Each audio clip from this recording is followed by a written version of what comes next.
തൃത്വം, ട്രിനിറ്റി.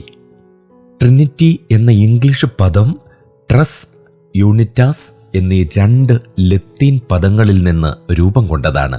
ത്രിയേകത്വം എന്നാണ് വാച്യാർത്ഥം. മലയാളത്തിൽ ത്രിയേക ദൈവം, ദൈവിക തൃത്വം എന്നിങ്ങനെ വ്യവഹരിക്കുന്നു. തൃത്വം എന്ന പദത്തിന് 3 എന്നുള്ള അവസ്ഥ എന്നാണ് അർത്ഥം.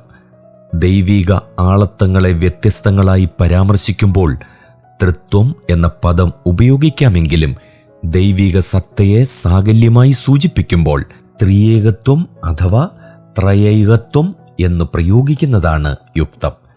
ത്രിയേകത്വം ഒരു നിഗൂഢ വിഷയമാണ്. ദൈവിക വെളിപ്പാട് കൂടാതെ യുക്തിവൈഭവത്താൽ അറിയുവാനോ വെളിപ്പാടിന് ശേഷം യുക്തി കൊണ്ട് തെളിയിക്കുവാനോ കഴിയുന്ന ഒന്നല്ലിത്. ത്രിയേകത്വം യുക്തിക്കതീതമാണെങ്കിൽ തന്നെയും യുക്തിക്ക് വിരുദ്ധവുമല്ല. തൃത്വത്തെ കുറിക്കുന്ന ട്രയാസ് എന്ന ഗ്രീക്ക് പദം ആദ്യമായി പ്രയോഗിച്ചത് അന്ത്യോക്യയിലെ തെയോഫിലോസ് ആയിരുന്നു.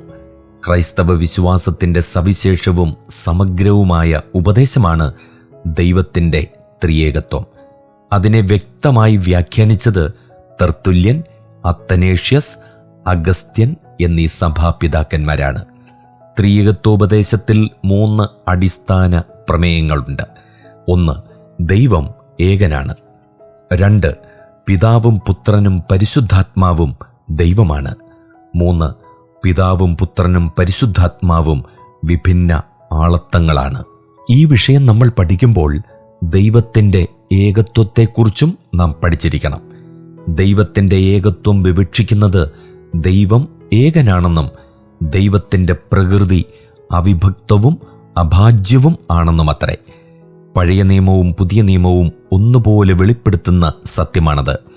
ആവർത്തനം 4:35-39, 1 രാജാക്കന്മാർ 8:60, യെശയ്യാ പ്രവചനം 45:5, മർക്കോസ് 12:29 മുതൽ 32 വരെ, യോഹന്നാൻ 17:3, 1 കൊരിന്ത്യർ 8 4, 5, 6 വാക്യങ്ങൾ, 1 തിമോത്തിയോസ് 2 5 ദൈവം ഒരു ദൈവമെന്നല്ല, ഏകദൈവം എന്നത്രേ. അതിനാൽ ദൈവം നിസ്തുല്യനാണ്. പുറപ്പാട് പുസ്തകം 15 11 സെഖരിയ പ്രവചനം 14 9 അനന്തവും സമ്പൂർണവുമായ സത്ത ഒന്നേ ആകാവൂ. ഒന്നിലധികം സത്തയെക്കുറിച്ചുള്ള ധാരണ സ്വഗതവിരുദ്ധവും ആയുക്തികവുമാണ്. ദൈവത്തിൻ്റെ പ്രകൃതിയെക്കുറിച്ച് ആവർത്തനം 6:4 വ്യക്തമാക്കിയിട്ടുണ്ട്.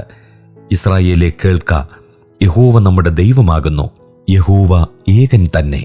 മർക്കോസ് 12:29, യാക്കോബ് 2:19. ദൈവത്തെ വിഭജിക്കാൻ സാധ്യമല്ല. മനുഷ്യന് ഭൗതികവും അഭൗതികവുമായ അംശങ്ങളുണ്ട്. എന്നാൽ ദൈവം ആത്മാവാകുന്നു. ഏകത്വം എന്നത് ഏകകം അല്ലാത്തതുകൊണ്ട് ഏകത്വം തൃത്വത്തിൻ്റെ ആശയത്തിന് വിരുദ്ധവുമല്ല. ദൈവത്തിൻ്റെ ഏകത്വം ആളത്വത്തിൻ്റെ സവിശേഷതകളെ ദൈവീക ഭാവത്തിൽ നിലനിൽക്കുവാൻ അനുവദിക്കുന്നു. ദൈവിക സത്തയ്ക്കുള്ളിലുള്ള സത്തയെ തൃത്വത്തിൻ്റെ 3 ആളത്വങ്ങളും വേർപെടുത്തുന്നുമില്ല.